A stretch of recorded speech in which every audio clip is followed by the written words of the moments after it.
Every child carries a story, some loud, some visible, others silent but heavy.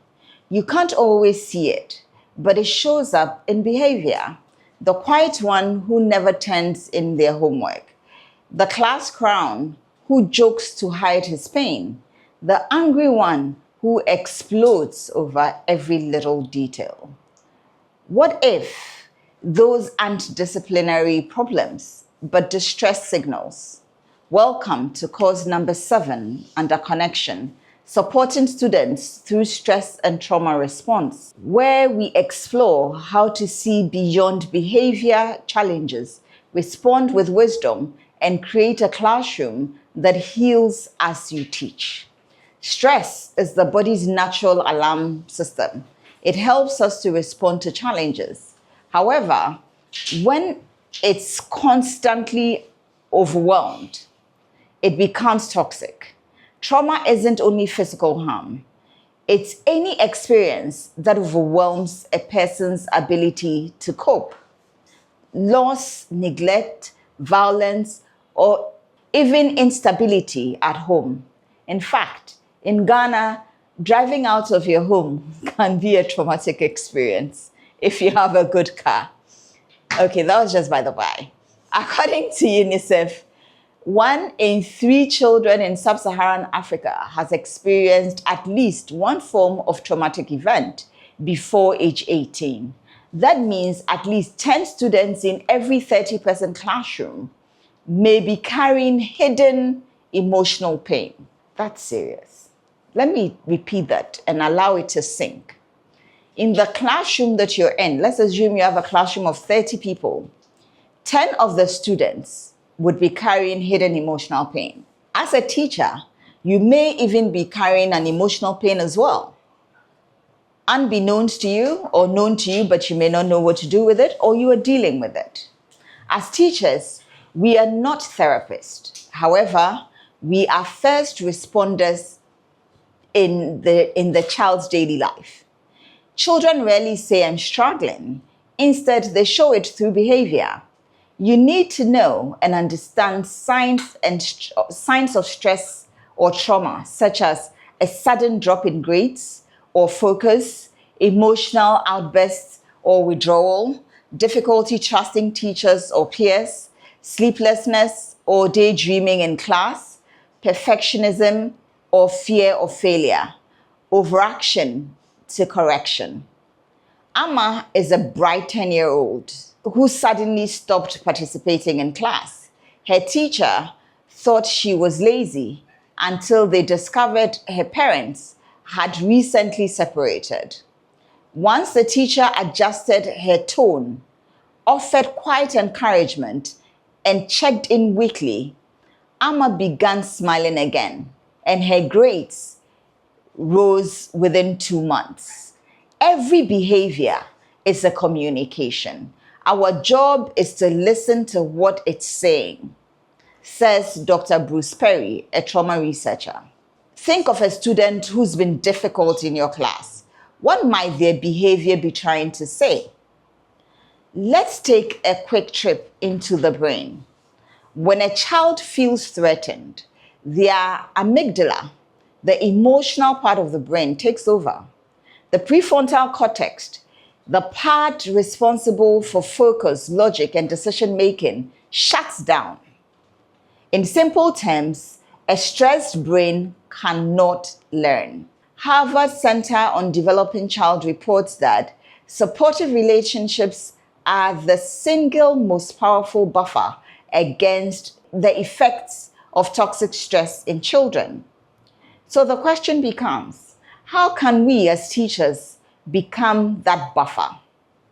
Here are 4 pillars of trauma-informed teaching you can begin today. Number 1 is predictability. You offer them safety. Create consistent routines. Let students know what to expect each day. Even small things, such as we always start with morning reflections, build stability. When life outside is chaotic, consistency inside becomes comfort. Number 2, connection before correction. Before you discipline, connect. Ask, are you okay? Before, why didn't you do this? You're not excusing behavior, you're humanizing it. A teacher in Ho turned detentions into reflection circles, where students discussed feelings before consequences.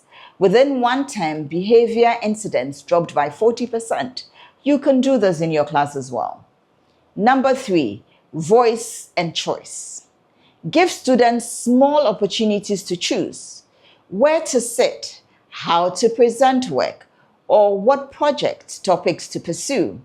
Control heals. It rebuilds a sense of power where trauma once took it away. Number 4, regulation practices. Teach simple calming routines, such as breathing exercises before starting lessons, a 2-minute quiet time, or quiet corners, or journaling breaks, gratitude reflections at the end of each day. In Accra, one primary teacher introduced a feelings board where students placed stickers to show their mood.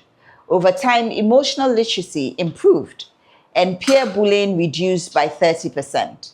Supporting students through trauma begins with managing your own trauma. You cannot heal a child's heart if yours is breaking from exhaustion.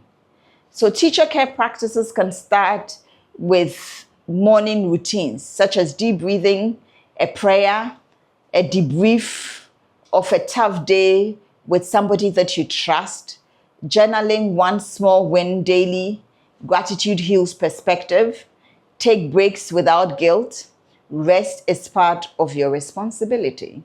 This helps you to be very grounded and stay present in your classrooms.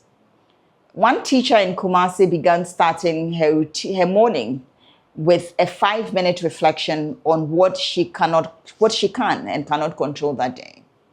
Her stress levels reduced significantly and her empathy levels increased. Students began describing her as calm, kind, and easy to talk to. What's the one emotional boundary or self-care habit you can start today to change your own course? As a gem step, a practical action for the week. Start class with a 2-minute breathing or gratitude routine. Ask one quiet student how they're doing outside of class. Replace one disciplinary moment with a correction conversation. Journal your own emotional triggers and reflect on how they affect your tone in the class. Write in your own reflective journal, how can I make my classroom a place where students can excel before they excel? Dear teacher, your classroom might be the only place today where a child feels seen, heard, and safe. When you listen beyond behavior, when you create calm within chaos, when you lead with compassion before correction, you do not only teach lessons, you heal hearts. If this course opened your heart or gave you new tools, please do like this video. Comment on a new practice you'll try this week. Share it with another teacher because healing multiplies when it's shared. Remember, trauma isolates, but teaching with compassion reconnects. You're not just changing students, you're rebuilding the world, one safe classroom at a time. Thank you for your kind heart. Thank you for joining. Thank you for staying tuned. We look forward to seeing you in the next course. We look forward to knowing how you yourself are transforming and what's happening in your classrooms. Please do share it with us in the comments or send it to us at ask@leaderfreak.org. We look forward to seeing you in the next course. Coming up next is Cultivating Emotional Intelligence. We'll hope to see you again soon.